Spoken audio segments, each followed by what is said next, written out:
So, as I said before, my name's Chris. I'm going to be your docent. If you guys have questions throughout the trip, feel free to ask at any time. If I don't know the answer, I'm just going to make it up. You guys probably wouldn't know the difference anyway, right?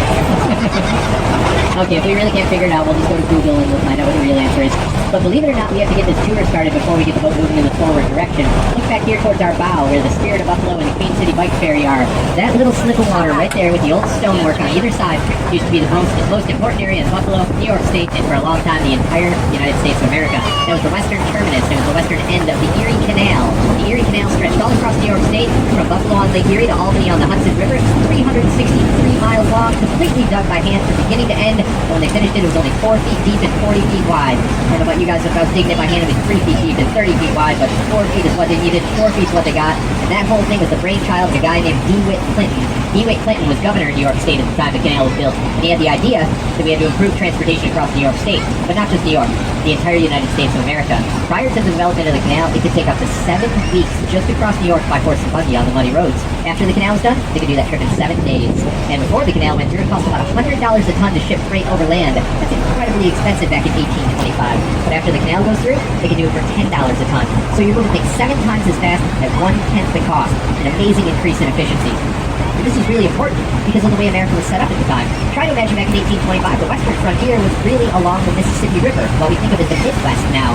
And those population centers are right where they are now. New York, Philadelphia, Boston, Baltimore, places like that. They had all kinds of raw materials that needed to make their way from the Midwest to the Northeast, and all kinds of manufactured goods that needed to make their way from the Northeast back to the burgeoning cities in the Midwest. And all that trade and traffic had to take place over land. We said already, really expensive, really slow. Your only other option was to take things down the Mississippi River into the Gulf of Mexico, out and around Florida, and all the way back up the East Coast to those major ports. A trip like that could have taken a few months, and if it was hurricane season, you might not make it at all. After the canal goes through, they can do that in 10 to 14 days. And early on, there were no powerboats on the canal, so if you guys take a look at what is one of the images on the back of yours, I can't remember the number right now, it's brand new. Number 3, you can see that there were mules. They were drawing those boats down the towpath. They'd move at about 1.5 miles an hour. They'd move 24 hours a day, and then that way they could make it across the state in about 6 or 7 days. When that all happens, Buffalo becomes a point of transfer. And when it becomes a point of transfer, it also becomes a point of constraint, like a bottleneck. You got hundreds of boats coming across the Great Lakes and landing here in Buffalo, transferring their stuff to smaller canal boats. You got thousands of tiny canal boats coming up this way, and they got to transfer all their goods to bigger lake schooners to get the rest of the way. All that loading and unloading takes time, and it takes way longer than you might imagine. We're going to use our sailboat back there, the Spirit of Buffalo, as an example. It's called a schooner. They would have come in here with about 1,000 bushels of grain on board. That's 60,000 pounds. And they'd land here and get unloaded by hand. They had guys called scoopers. One had a shovel, one had a basket on his back. They'd climb down into the cargo hold of the ship, and they'd unload it 1 bushel at a time like that. It could take up to 7 days just to unload 1 boat. Now, as you can imagine, there were all kinds of businessmen down here saying there has to be a way to speed this up and make things more efficient.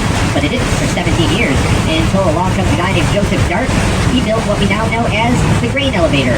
He really invented this small part of it called the marine leg. You guys have to picture the marine leg like the trunk of an elephant. It swings out, it drops down into the cargo hold of the ship, and it's a conveyor belt with buckets on it. So when you turn it on, it scoops all that grain out automatically, elevates it up into silos for storage. That's why they call it a grain elevator. He put that prototype in action in 1843, and it could move 1,000 bushels of grain an hour. So that boat used to take a week to unload, now it takes an hour. That's what Buffalo needed to completely break loose. Within the next couple of years, you had dozens of grain elevators built up and down the Buffalo River, and by 1850, we became the largest grain port in the world, outpacing London and Rotterdam and all those other international cities. We became the largest grain port in the world for over 100 years in 1950. And at peak, we had over 50 modern grain elevators on the Buffalo River. Today, we have 14 left standing and 4 that are left operational. You're going to see all those, starting with General Mills on the right-hand side. You guys know General Mills, right? Cheerios, Jack's Lucky Charms, Cocoa Puffs, and just about everything you know for breakfast cereal. The grain elevator's off in the distance there, the white building. And the packaging plant closest to it is the gray blue building. And then up there on the right, the blonde brick building, that's the bakery. That is where they make the Cheerios. Everybody always says Buffalo smells like Cheerios. That's because it does. We make them here. But if you live around here, you get really dialed in. You know what they're making on different days. Lucky Charms smell a little bit sweeter. Cocoa Puffs smell like chocolate. And some days you come down here and it smells just like cinnamon rolls. They're making cinnamon checks inside. Those are good days. Now today, unfortunately, most of these guys are off for Memorial Day, so they're not making in there. They won't be selling the Cheerios. In the meantime, though, look right in front of us. You see this monster bridge. This is the Michigan Ave lift bridge, and it's already on the way up for us. This is a vertical deck lift bridge going up in a single piece as opposed to raising from one side. That's the straw bridge. This is a lift bridge. That's the difference. Two big concrete counterweights on either side and a small horsepower electric motor doing the lifting. It can raise from its base to its full height of 125 feet above the water in 30 seconds. No, a little bit, yeah. I think they're probably packing in there instead of baking, so we'll still get a little bit.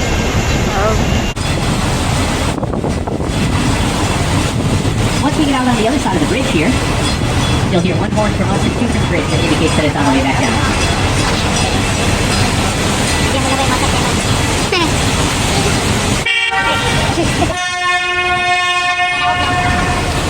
I do this all day long and it's supposed to be Yep. Once we're out here, we get a good look at a grain elevator complex up close. One nestled right against the bridge there, and these four independent silos was called the Kellogg Complex there. Not Kellogg was the cereal, though. Kellogg was the guy who made linseed oil here in Buffalo.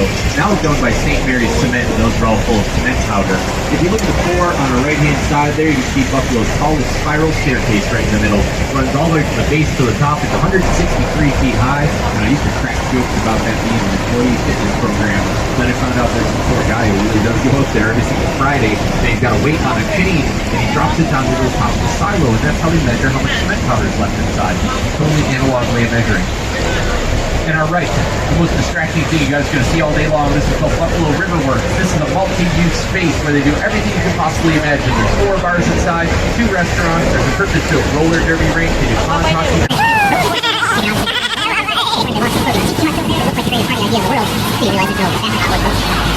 This kid's regular, I'm taking out for an hour, so it's fun. On the right-hand side here, my favorite part of Riverworks, though, is the world's largest six-pack of that news. Now, unfortunately, that's not full of beer. It's no longer full of grain, either. But what we do have inside that's pretty cool is the world's only microbrewery inside a grain elevator. It took them a year and a half to put in, and now, ironically, they're making 6 microbrews in there that are not with that blue. But it is a good place to while the day away, grab a beer, smoke an Adirondack chair. If you have one too many, you might want to hit the climbing wall over here. If you have one too many after that, they put in the sky bridge just for you. If you have way too many... They put in zip lines. They go from grain silo to grain silo there. You can even zip lines right into the gaping maw of the shark. All of that's built on the site of the old GLF complex. If you guys look at picture number 4 on your visual aid there, picture number 4 will show you what this looks like prior to it becoming Riverworks. So it was a functional grain elevator. GLF was the Grain Fleet Federation. That was an alliance between America and Canada to make and store animal feed, and it later turned into Agway. Now it's a really great example of how you can repurpose one of these industrial sites, give it a second life, and it's really helped revitalize this section of the river. Once we get beyond GLF and Riverworks, on our right-hand side is my favorite building on the entire trip. That's the monstrous brick complex over there with the Great Northern Grain Elevator. Built in 1897, that was the largest grain elevator in the world at the time. 2.5 million bushels of grain, but it doesn't look anything like the other grain elevators we've seen. It's made of concrete, and you can see all the individual silos. This one was an older method of construction, so inside the brick exterior are 48 huge steel silos that used to hold all the grain, and held the grain for its next door neighbor.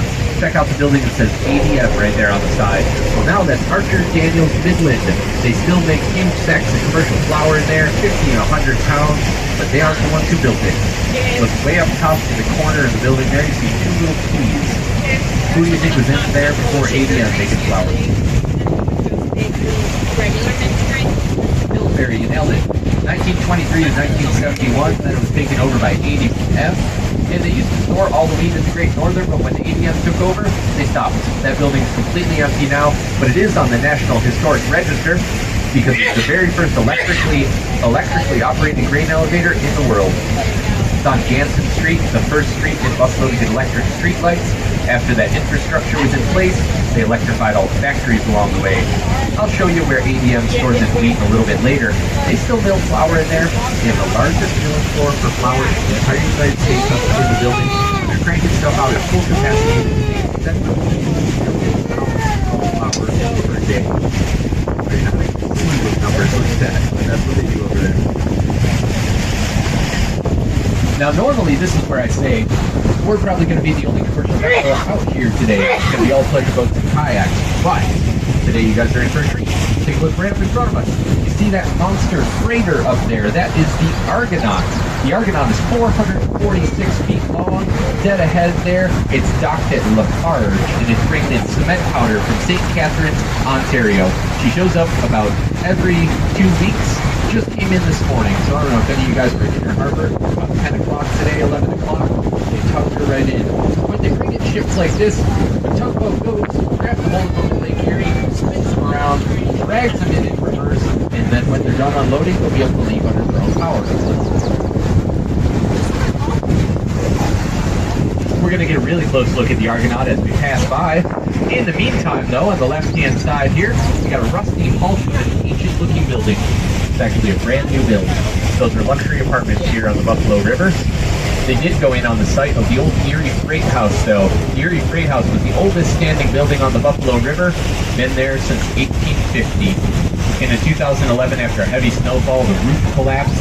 They decided it wasn't worth it to rebuild it. They sold it off. But when these guys built this building, they actually used some of the steel and timber and brick inside those apartments. So if you go inside, you have woodwork and everything from the 1850s. Apartments in there go from $1,000 to $3,000 a month, which is still pretty pricey for Buffalo, but they all have been sold. Now the elevator complex right in front of us where the Argonaut is the only elevator on the Buffalo River that's never held grain. Right from day one, always meant for cement powder.